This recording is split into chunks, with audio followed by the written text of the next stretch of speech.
மகாசேனா தமிழ் தடத்தின் நேயர்களுக்கு அன்பு வணக்கம். இந்த பதிவில் மூலிகை மருத்துவத்தின் தந்தையாகிய சித்தர் தேரையரை பற்றிய வரலாறை பார்க்கலாம். தேரையர் என்ற இவரது பெயர் வெறும் காரண பெயர்தான். இவரது உண்மையான பெயர் ராமதேவன். இந்த விவரம் அபிதான சிந்தாமணி என்ற நூலில் காணப்படுகிறது. இவர் அகத்தியரின் தலைமை மாணவர். தேரையர் தம் பெயரை தேரன் என்றே பல இடங்களிலும் குறிப்பிட்டுள்ளார். அவர் பாலாற்றின் வடகரையில் உள்ள திருமலைச்சேரியில் பிறந்தவர். இவர் கூரத்தில் வாழ்ந்த தரும சௌமியர் என்ற புத்த மத துறவியிடம் மருத்துவம் பயின்றார். அத்துறவியின் வழிகாட்டுதலின்படி அகத்தியரின் சீடரானார் என்று பல மருத்துவ ஆய்வு நூல்கள் கூறுகின்றன. அகத்தியர் தகுந்த சீடன் ஒருவனை பெற வேண்டி பொதிகை மலையில் இருந்து இறங்கி ஊருக்குள் வந்தார். வழியில் ஔவையாரை சந்தித்தார். முனிவரிடம் ஔவையார் ஒரு சிறுவனை காண்பித்து, இவன் முற்பிறப்பில் ராமதேவர் என்ற சித்தராக இருந்தவன். இப்போது இவன் ஒரு வாய் பேசாத ஊமையாக என்னிடம் வந்துள்ளான். இவன் உங்களுக்கு ஏற்ற சீடனாக இருப்பான் என்று கூறினார். அகத்தியர் அச்சிறுவனை தன் சீடனாக ஏற்றுக்கொண்டார். தேரையர் என்ற பெயரின் காரணம் பார்ப்போம். காசியை ஆண்ட அரசன் காசிவர்மன் ஒரு முறை வேட்டைக்கு சென்ற பொழுது வேட்டையாடிய களைப்பில் ஒரு குளத்தின் அருகே அயர்ந்து தூங்கிவிட்டான். அப்பொழுது ஒரு தேரை குஞ்சு மூக்கு வழியாக அவனது மூளைக்குள் சென்று மெல்ல மெல்ல வளர்ந்து வந்தது. அதன் காரணமாக அரசன் மிகுந்த தலைவலியால் அவதிப்பட்டான். தேரை வளர வளர அவனது தலைவலியும் நாளுக்கு நாள் வளர்ந்தது. என்ன செய்வது ஏது செய்வது என்று அரண்மனை வைத்தியர்கள் திணறினார்கள். அவர்கள் யாராலும் என்ன நடந்தது என்பதை உணர இயலவில்லை. அப்பொழுதுதான் எல்லோருக்கும் அகத்தியரின் ஞாபகம் வந்தது. உடனே அவரை அரண்மனைக்குள் சகல மரியாதைகளுடன் அழைத்தனர். அந்த காசி அரசனும் அகத்தியரிடம் தனது தலைவலியை தீர்க்க மன்றாடினான். அகத்தியர் தனது ஞானத்தால் நடந்ததை உணர்ந்தார். உடனே அதற்கான தீர்வையும் கண்டு அறிந்தார். அரசனுக்கு கபால வெட்டு சிகிச்சை அளிக்க முற்பட்டார். அவ்வாறு அரசனுக்கு மொட்டை அடித்து மண்டையோட்டை மூலிகை மூலமாக இலகுவாக்கி அதனை திறந்து பார்த்தால் மூளையின் பிசுபிசுப்பில் ஒட்டியிருந்தது தேரை. ஆனால் இந்த தேரையை அரசனின் மூளையில் உள்ள நரம்பு மண்டலம் பாதிக்காமல் எடுக்க வேண்டும். ராமதேவனுக்கு தேரையை எடுக்கும் அந்த சூட்சமம் புரிந்தது. ஒரு அகண்ட பாத்திரத்தில் நீர் கொண்டு வந்து தேரையின் கண்ணில் படும்படியாக அதன் அருகில் கொண்டு சென்று ஒரு சிறு குச்சியால் அந்த நீரில் சலசலப்பை ஏற்படுத்தினார். நீரின் சத்தம் கேட்ட தேரை அந்த நீரை நோக்கி பாய்ந்து குதித்தது. பின் சந்தானகரணி என்னும் மூலிகையை கொண்டு அரசனின் கபாலத்தை அகத்தியர் உட்பட அவரது சீடர்கள் அனைவரும் பக்குவமாய் மூடினார்கள். அன்று முதல் அந்த அரசனின் தலைவலி முற்றிலும் நீங்கியது. அவன் அகத்தியருக்கு நன்றி தெரிவித்தான்.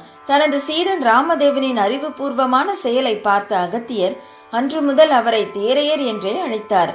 அகத்தியர் தன் சீடனுக்கு தேரையன் என்ற பெயர் சூட்டியதுடன் அவனது ஊமை தன்மையை போக்கி அவனை நன்றாக பேசவும் வைத்தார். இந்த வரலாறும் அகத்தியர் 12,000 என்ற நூலில் உள்ளது. பின்பு தனக்கு தெரிந்த சித்திகளை எல்லாம் போதித்தார். அப்பொழுது தொல்காப்பியம் என்ற நூலை எழுதி தொல்காப்பியரானார்.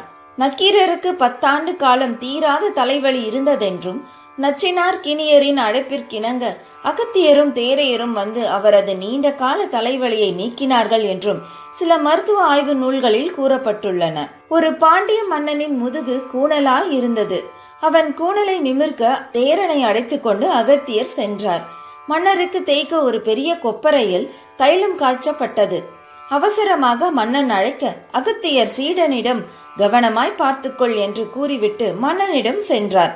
அப்போது எண்ணெய் கொப்பரைக்கு மேலே இருந்த தளத்தில் மூங்கிலால் வில் போல் வளைத்து செய்யப்பட்டிருந்த பல்லக்கு கொம்பு ஒன்று போடப்பட்டிருந்தது. தைலம் கொதித்து கொண்டிருந்த போது பல வளைவுகளோடு இருந்த பல்லக்கு கொம்பு கொஞ்சம் கொஞ்சமாக நிமிர்ந்து நேராகி வந்தது. அதை கண்ட தேரன் தைலம் பதத்திற்கு வந்ததை ஊகித்து அடுப்பை அணைத்து விட்டார். திரும்பி வந்த அகத்தியர் திடுக்கிட்டு, ஏன் நெருப்பை அணைத்தாய் என்று கேட்க சீடன் மேல்தளத்தில் நிமிர்ந்து கிடந்த பல்லக்கு கொம்பை குருவிடம் காட்டினான். அதை கண்ட அகத்தியர், என் சீடனாக ஊமை பிள்ளைக்கு பேச்சுதான் வரவில்லை தவிர எல்லா வகையிலும் அவன் கெட்டிக்காரனாய் இருப்பதைக் கண்டு நான் பெருமைப்படுகிறேன் என்று கூறினார். அது முதல் அவர் வைத்தியம் பார்க்க எங்கு சென்றாலும் தேரையரையும் அழைத்து செல்வது வழக்கமாகி விட்டது. தேரையர் நிறைநிலை சித்தராகவும் மருத்துவராகவும் வளர்ந்து விட்டதால் அவரது குருநாதரை அவரை தனித்திருந்து செயல்படும்படி கூறி ஆசி வழங்கி அனுப்பி வைத்தார்.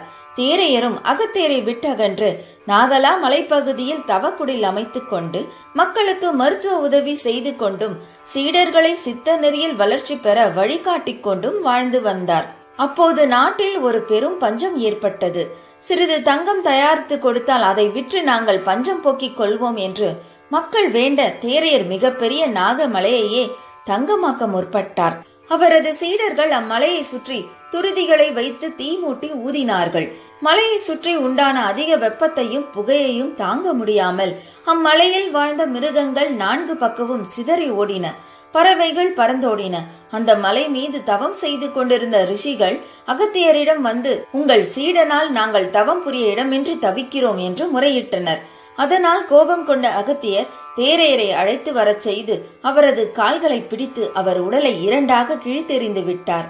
தனக்கு இப்படி ஒரு ஆபத்து வரக்கூடும் என்பதை முன்னரே ஊகித்தறிந்த தேரையர் தன் முக்கிய சீடர்கள் இருவருக்கு பிரிந்த உடல் சேரவும் மீண்டும் உயிர் பெற்று எழவும் செய்யும் மூலிகை மருத்துவத்தை கற்றுக் கொடுத்திருந்தார்.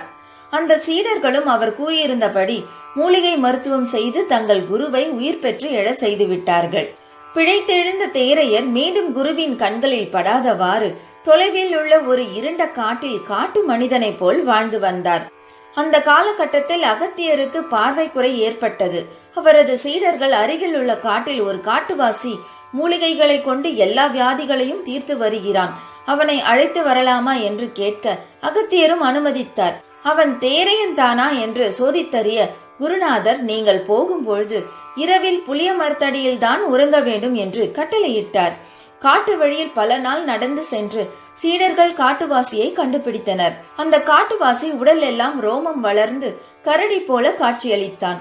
சீடர்கள் இருமி இரத்த வாந்தி எடுத்ததை கண்ணுற்ற காட்டுவாசி ஏன் இப்படி என்று கேட்க, சீடர்கள் எங்கள் குருவின் ஆணைப்படி நாங்கள் நடந்து வந்த நாளெல்லாம் புளிய மரத்தடியிலேயே உறங்கி வந்தோம் என்றனர். காட்டுவாசி, நீங்கள் திரும்பி செல்லும் பொழுது வேப்ப மரத்தின் நிழலில் மட்டுமே உறங்குங்கள், குருவிடம் போய் சேர்வதற்குள் குணமாகி விடுவீர்கள், உங்களுக்கு வேறு மருந்து தேவையில்லை என்று கூறி நீங்கள் எதற்காக என்னை நாடி வந்தீர்கள் என்று கேட்டான். எங்கள் குருநாதர் பார்வை கோளாறால் அவதிப்படுகிறார், உங்களால் தான் அவரை குணப்படுத்த முடியும் என்று கருதியே வந்தோம் என்றார்கள். தன்னை யார் என்று தெரிந்து கொள்ளவே குருநாதர் அழைத்திருக்கிறார் என்பதை புரிந்து கொண்ட தேரையர், நான் 2 நாளில் வருகிறேன், நீங்கள் போய் வாருங்கள் என்று கூறி சீடர்களை அனுப்பி வைத்தார். அவர்கள் திரும்பும் வழியில் வேப்பமர நிழலிலேயே கண்ணுறங்கி நலமாக போய் சேர்ந்து குருநாதரிடம் நடந்தவைகளை ஒன்று விடாமல் கூறினார்.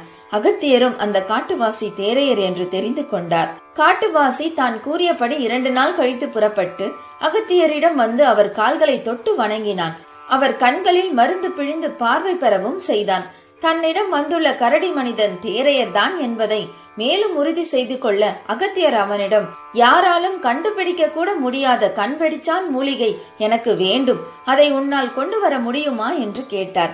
நான் நிச்சயம் கொண்டு வந்து தருகிறேன் என்று கூறி குருநாதரிடம் அவன் விடை பெற்று சென்றான். வெளிச்சென்ற காட்டுவாசி பொதிகை மலை பகுதிகள் முழுவதையும் தேடி பல்வேறு வகையான அரிய மூலிகைகளையும் அவற்றின் பயன்களையும் கண்டுபிடித்தான். இந்த முயற்சியில் காட்டுவாசியாக உள்ள தேரையர் மூலிகை மருத்துவத்தின் தந்தையாகிவிட்டார் என்றே கூறலாம்.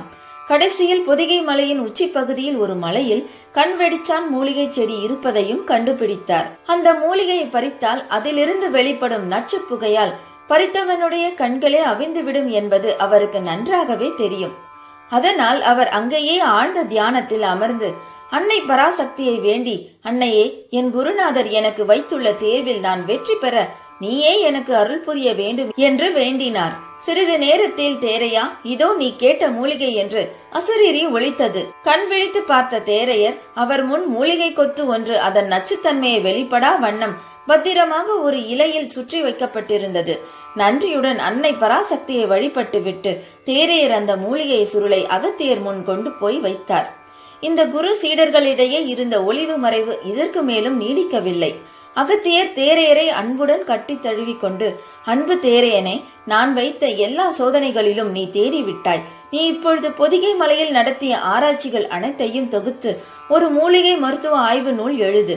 அது வருங்கால மருத்துவ உலகிற்கு முன்னோடியாகவும் வழிகாட்டியாகவும் இருந்து வரும். சித்த மருத்துவத்தில் தேரையர் மருத்துவம் என்ற பெயரால் தனி சிறப்புடன் நிலைத்து நிற்கும் என்று மனமாற வாழ்த்தி அனுப்பினார். இன்னொரு முறை வயிற்று வலி வந்த ஒரு அரசனுக்கு அகத்தியர் மருந்து கொடுத்தும் குணமாகவில்லை. ஆனால் அதே மருந்தை தேரையர் கொடுத்ததும் குணமாகிவிட்டது. இது அகத்தியருக்கே ஆச்சரியத்தை ஏற்படுத்தியது. தேரையரிடமே அகத்தியர் இதை பற்றி கேட்க, அந்த மருந்தை வாயில் உள்ள பற்கள் மற்றும் எச்சில் படாமல் வயிற்றுக்குள் செலுத்தினால் குணம் கிட்டும் என்னும் ரகசியத்தை தேரையர் அகத்தியருக்கு விளக்கினார். இப்படியாக சிறப்புடன் வாழ்ந்த தேரையர் பிற்காலத்தில் எழுதிய படைப்புகள் பல. அவற்றில் சில பதார்த்த குண சிந்தாமணி, நீர்க்குறி நூல், நெய்க்குறி நூல், காமினி வெண்பா, மணி வெண்பா, நோயின் கரிசல், நோயின் சாரம் போன்றவை. மரணம் தவிர்க்க தேரையர் கூறிய சித்த ரகசியம்: பால் உண்போம், எண்ணெய் பெரில், வெந்நீரில் குளிப்போம், பகல் புணரும், பகல் துயிலும், வயோதர முன் மூத்த ஏலம் சேர் குழலியரோடு, இள வெயிலும் விரும்போம், 2 அடக்கோம், 1 விடோம், இடது கையில் படுப்போம், மூலம் சேர் கனி நுகரோம், மூத்தயிர் உண்போம், முதல் நாளில் சமைத்த கறி அமிர்தனினும் அருந்தோம், ஞாலந்தான் படைத்திடினும் பசித்தொழிய உண்ணோம், நமனார்க்கு இங்கு ஏதுக்கவை நாம் இருக்கும் இடத்தை, 6 திங்கட்கு 1 தடவை அவன மருந்து அயில்வோம், அடர் 4 மதிக்கொரு கால் வேதியுரை நுகர்வோம், தேருமதி 1.5க்கு 1 தரம் நசியம் செய்வோம், திங்கள் அறைக்கு 2 தரம் சவர விரும்புவோம், வீறு சதுர் நாட்கொரு கால் நெய்முழுக்கை பெறுவோம், விழிகளுக்கு அஞ்சனம் 3 நாட்கொரு கால் இடுவோம், நாறு கந்தம் புட்பம் இவை நடுநிசையில் முகரோம், நமனார்க்கு இங்கு ஏதுக்கவை நாம் இருக்கும் இடத்தே. இதன் விளக்கம்: பால் அருந்துதல் நன்மை. எண்ணெய் தேய்த்து வெந்நீரில் குளிக்க வேண்டும். பகலில் உடல் உறவும் உறக்கமும் ஆகாது. வயதில் மூத்த பெண்டிர்களுடன் உறவுகள் கூடாது. இளவெயிலும் புழுதியிலும் நிற்பதை தவிர்க்கவும். மலம் மற்றும் மூத்திரத்தை எக்காரணத்திற்கும் அடக்குதல் கூடாது. விந்துவினை விரயம் செய்தல் பலவீனத்தை தரும். 16 நாட்களுக்கு ஒரு முறை உடலுறவு வைத்துக் கொள்ளுதல் நன்று. இடது கை கீழாக வலக்கை மேலாக, அதாவது இடது கை பக்கம் ஒந்தரித்து உறங்குதலே சரியான முறை. சேனை கிழங்கு தவிர வேறு கிழங்கு வகைகள் நன்றன்று. பழைய தயிர் உண்பது உத்தமம்.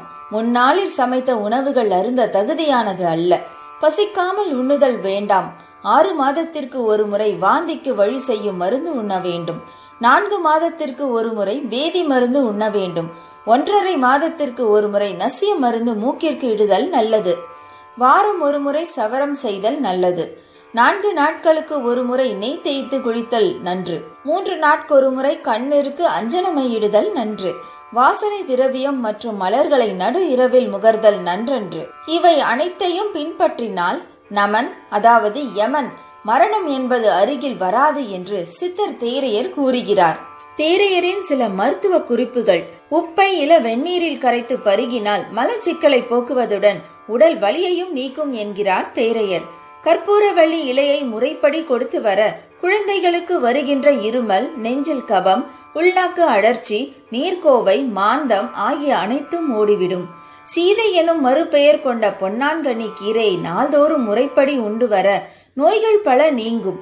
மேனி நிறம் பெறும். பொன் ஆம் கான் நீ இதை உண்டால் உடல் பொன் மேனியாக காண்பாய் என்பதே இதன் பெயரினால் விளங்கும் பொருள். தேரையர் நீண்ட கால மக்கள் தொண்டும் மருத்துவ பணியும் செய்து முடித்து பொதிகை மலையை சார்ந்துள்ள தோரண மலைப்பகுதியில் சமாதி பூண்டுள்ளதாக கூறப்படுகிறது. ஸ்ரீ தேரையர் தியான செய்யுள்: மாய மயக்கம் நீக்கி காய கல்பம் தேடி மூலிகை கொணர்ந்து முதுகு கூன் நிமிர்த்திய அகத்தியர் சீடரே, உன் பாதம் சரணம். அகப்புற தூய்மையுடன் அழகிய சிறு பலகையை செம்மண்ணினால் மெழுகி கோலமிட்டு மஞ்சள் குங்குமம் இட வேண்டும். அதன் மேல் தேரையரின் படம் வைத்து வெள்ளை அல்லது ரோஜா வண்ண வஸ்திரம் அணிவித்து அல்லது படைத்து அலங்கரிக்கப்பட்ட குத்து விளக்கினை 4 அல்லது 5 முக தீபம் ஏற்றி வழிபட வேண்டும். தியான செய்யுளை கூறி மூலிகை இலைகளினால் அர்ச்சனை செய்ய வேண்டும். அர்ச்சனை செய்த பின் மூல மந்திரமாக ஓம் லபம் ருணம் நசீம் ஸ்ரீ தேரைய சித்தரே போற்றி போற்றி என்று 108 முறை கூறி வழிபட வேண்டும். நிவேதனமாக மிளகு பொங்கல், பால் பாயாசம், தேங்காய் சாதம் போன்றவற்றை படைக்க வேண்டும். இவரை வழிபட ஞாயிற்றுக்கிழமை சிறந்தது. தேரையரை வழிபட்டால் கிடைக்கும் பலன்கள்: ஜாதகத்தில் சூரிய கிரகத்தால் ஏற்படும் தோஷங்கள் விலகும். குடும்ப ஒற்றுமை ஓங்கும். பெண்களுக்கு ஏற்படும் வயிற்று வலி, இடுப்பு வலி குணமாகும். பெண்களாலேயே பெண்களுக்கு ஏற்படும் பிரச்சனை தீரும். தீராத தலைவலி, இடுப்பு வலி நீங்கி நலம் உண்டாகும். உடலில் ஏற்படும் ஒவ்வாமை நோய் சரியாகும். வீண்பழி அவமரியாதை அகன்று புகழ் உண்டாகும். வாக்கு பலிதமும் ராசியோகமும் உண்டாகும். எந்த பிரச்சனையானாலும் சரியான முடிவெடுக்கும் ஆற்றல் உண்டாகும். அடுத்த பதிவில் வேறொரு சித்தரின் வரலாற்றை பார்ப்போம். சித்தத்தை அறிந்து சிந்தை தெளிந்து சிவமயத்தில் மூழ்குவோம். நன்றி, வணக்கம். உங்கள் ஆதரவுகளை எதிர்பார்த்து நான் தமிழ் விரும்பி